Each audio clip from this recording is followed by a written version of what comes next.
well as ahead. You've been warned. Alright, so this is my review for the Rams. Not talking about the NFL Rams. Obviously, I'm a Seahawks fan. You do you, whatever team you want. But I'm a Seahawks fan. True and true. But this is a newer release film that just recently came out. I don't know if it was in theaters or if they just passed on through it. Just do it and then go straight to video. I don't recall seeing the trailer for this, so I don't know what to think of the trailer, but this is the first time I'm hearing of it. And I noticed this about Sunday or so it came out, or something. It didn't come out, but I noticed it either Monday or Sunday or Tuesday. I don't know. But it's supposed to be a comedy. It's labeled as a comedy, and it's starring Sam Neill. I know him, and I'll always know him as Dr. Grant from Jurassic Park. He's been in some other films that I looked up, and I can't remember what they were, but Jurassic Park is where I'm most familiar with him. I don't know if that's necessarily where he got his big break from, was Jurassic Park. I imagine, because how much of a big movie it was. And this other guy that plays his brother, who plays Les, is, I'm probably pronouncing this wrong, Mitchell Canton. And I looked at what he was in, and I saw 3 films on iTunes. So I haven't looked at what else he's been in outside of what's available on iTunes. But he's been in Last Cab to Darwin and Strange Bedfellows. Never seen him. No comment on his acting on that. There wasn't really much of acting. He was mostly, both of them were, well, him mostly, but both of them were definitely mute most of the time. So I couldn't really get the acting of Mitchell. So the plot of this is pretty much this is a fun family film. And 2 brothers, sheep farmers in Australia, fight to save their prized sheep after Liz, Michael Carton's character, obviously, favorite sheep is diagnosed with a rare deadly illness. It is called OJD.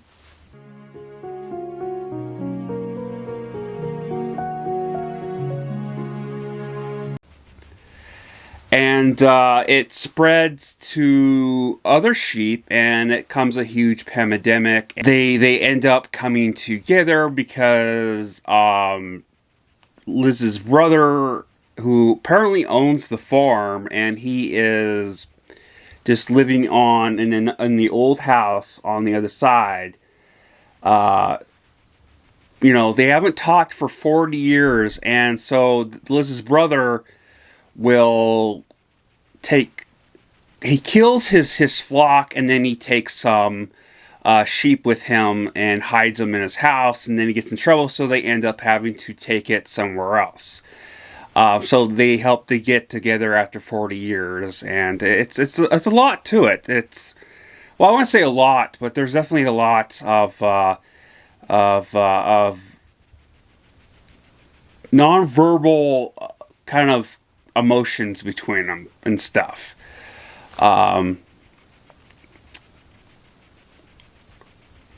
The landscape of this is the landscape panning shots of this, and where it was shot, obviously in Australia. I'm assuming it was on site. Was very, very gorgeous. It was, and the very crisp high def visuals were definitely really good. It was definitely a high end camera, for sure. It's like those $1,000, like even $1 million, probably even $1 million big ass cameras that are huge, on tripods, and obviously on tripods, but on I don't know if they did it with that film, but they have tracks and stuff, and it's like those big ones, and it was definitely it was very gorgeous scenes. No matter if the what camera it was used, it was just very gorgeous, very crisply shot. When it comes to the music, it was definitely your typical opera type of classical music in the background. However, in this case, it was very uplifting for the most part, and it was definitely very, very, good. It was good. It was very good. It wasn't like some sort of like what I've been getting most of my videos I've been watching. Just kind of either some sort of rap or metal or even something really bad, kind of cheesy 80s type thing. You watch my reviews, I explained in all of them what's per each one. This was very uplifting and very, very wholesome and very good. Definitely some sad, dramatic spots in here when it comes to the music. And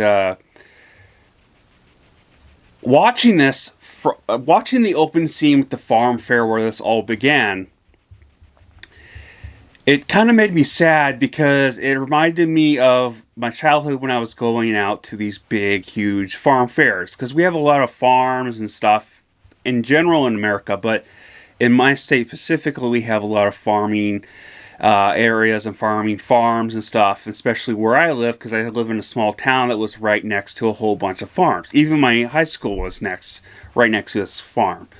It was actually when we went in the morning, was about 7 or 6 in the morning, with all the fog, you can actually smell all the cow crap and, the fertilizer, all of that stuff. So, as nasty it was, it's just kind of that remembrance of that. So I hope that I look forward to one day going back after this virus is finally taken care of to some degree. It's obviously not going to go away fully, and it's not going to be even taken care of for a couple of years because it's pretty big. But I look forward to going back, and that just reminded me of it and brought back memories of farms and stuff. You definitely get a lot of kind of a look into something that I normally don't get with movies, and that's into farming of a different culture.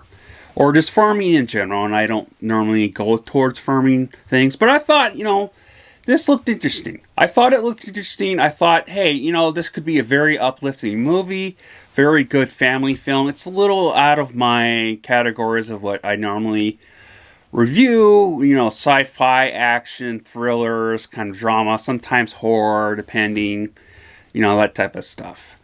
I don't know if I would say this deserves 2 hours long. I felt like they kind of stretched it, and it was definitely slow, but it was still very entertaining to a degree, and it was very enjoyable for a movie. But again, I wouldn't say it should be at least 2 hours long. It was actually, I rounded it out a little bit. It was an hour and 59 minutes, so technically 2 hours. But overall, what would I give this review, this movie?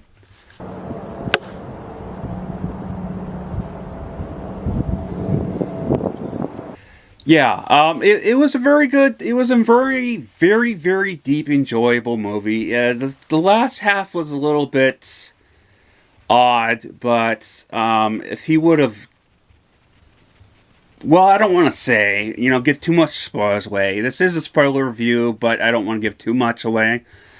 But if the ending ended differently, like it was going to seem like it was fine. That wouldn't be fine. It would just be a little bit, not as good, and the rating would be maybe a little bit different. But yeah, it's a film you need to see, something just to watch, something enjoyable, something you can watch with your family, something you watch with your significant other. Whatever, it is Valentine's, so maybe this is a good movie if you're not into a romance. Just, something to enjoy with each other's company for Valentine's Day or just, in general. Yeah, I love you all. I have flat out no clue what I'm doing next. So, still, I know, I'm sorry. But anyways, I love you all, and stay safe and Skol.